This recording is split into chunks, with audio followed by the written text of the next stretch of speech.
This video is brought to you by John Robson Guitar Tuition. If you enjoy the content, please consider supporting the channel by enrolling on a course, purchasing some guitar lessons or a t-shirt, or you can join my Patreon. Now, on with the show.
Hello chaps, welcome once again to John Robson Guitar Tuition.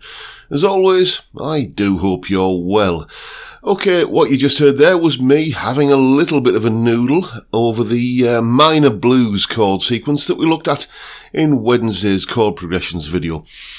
I really enjoyed playing over that type of chord sequence because it does present a few opportunities to just step outside the regular pentatonic boxes that we all know and love so well, and just include a few other note choices, as I shall now explain. Okay then, here's the chord sequence. It's a pretty standard minor key blues chord sequence, and we looked at it in some depth in Wednesday's video, so today we're basically looking at what you can do to play over it. And well, essentially, because the whole thing has an overall kind of tonality of A minor, you can use the A minor pentatonic.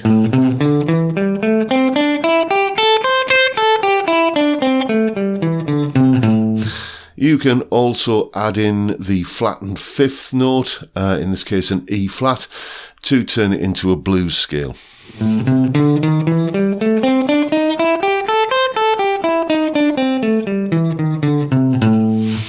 And for the first 12 bar sequence of the solo, that is pretty much all I did.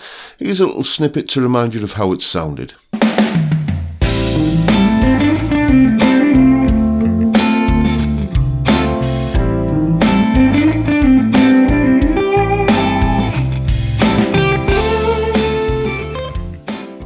But you can also add in extra notes, and these are basically going to be notes from the underlying chords. Here's the chord sequence once again, and now let's have a look at it in terms of what notes are in each chord. And if you think that the A minor pentatonic is basically the notes of A, C, D, E, G, easy one to remember that because you can rearrange those letters and spell the word caged. So if ever you want to know what notes are in A minor pentatonic, just think of that word and that tells you. So you can can see in that chord sequence there are plenty of notes that aren't in the word caged, essentially, or the A minor pentatonic. So you can land on a strong note that's actually in the chord when that chord arrives. That's one thing that we're going to be doing. But another thing you can do is you can add in notes to just add a bit of colour. And one that I really like to do here, especially in this minor blues kind of setting, is to add in the ninth of the chord, whatever chord you're playing over, especially over minor chords. So a ninth is it's basically the note 2 frets above your root note. That's the simplest way of defining it. So in the case of an A minor 7th chord, that would mean you'd be adding in a B note, and that's what this would look like. And here it is.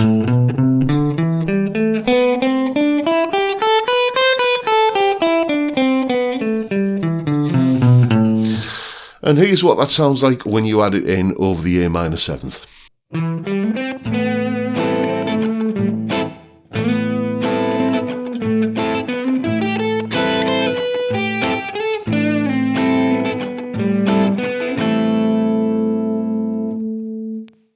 And of course, the ninth of the D minor 7th chord is an E. Remember, it's the note 2 frets above your root note. The root note of D minor 7th is a D note. 2 frets above that is E, and that note is already built into the A minor pentatonic anyway, so you can just add that in just as you're playing pentatonic licks. The D minor 7th, though, does give us another note that we can add in, which is, as you can see here, it contains an F note. So just adding the F note into your A minor pentatonic or blues scale over the D minor 7th would sound like this.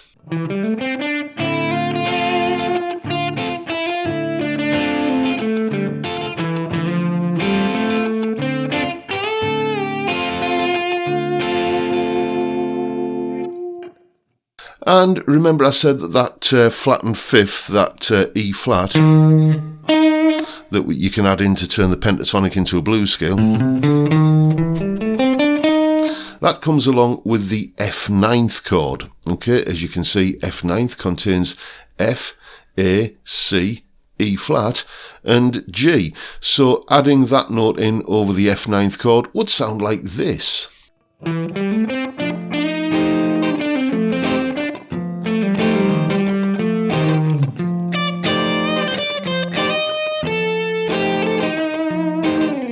And the E7 sharp 9 and E augmented chords both contain a G sharp, so you can add that in as well over over those chords.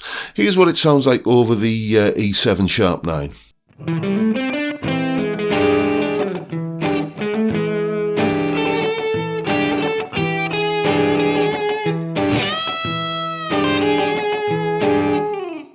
So there is the totality of the A minor pentatonic blues scale with the added notes that you can just bring in to add either colour, like adding the ninth, or targeting chord notes, and that gives you a pretty crowded little map of the fretboard here. You know, whatever you do, don't just sit and practice that as a scale pattern, because it's just not going to do you a lot of good. You know, you're not going to be using all of those notes you know, consecutively or at the same time.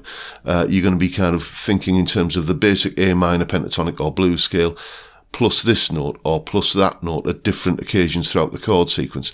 They're just marked on there to show you the locations of where they are in relation to the pentatonic.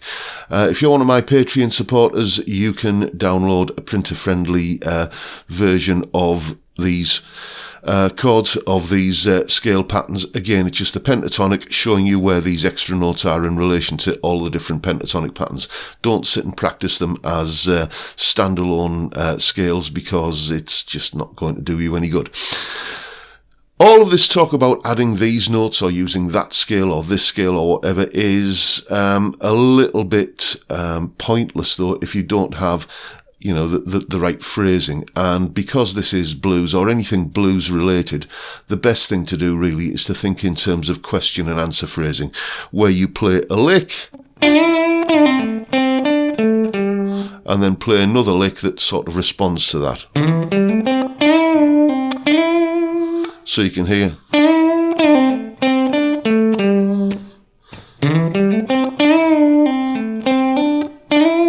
something like that. Here's an example of this kind of question and answer stuff going on in the solo that I played.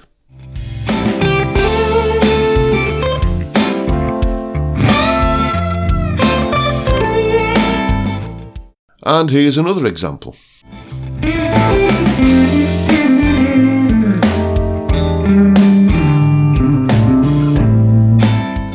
And one more for good measure.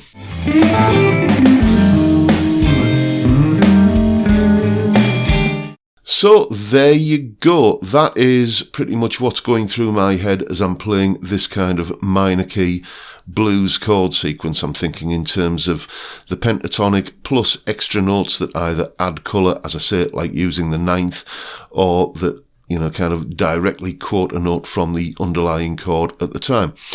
And, well, hope you found it useful, so go away and have some fun with it. And there is, of course, a full tab for the solo, along with, in both Guitar Pro and PDF formats, I should say, along with the video of me playing the solo, and that clip that you've just seen there of me explaining it all, and a backing track to play over, should you fancy having a go yourself, and why wouldn't you?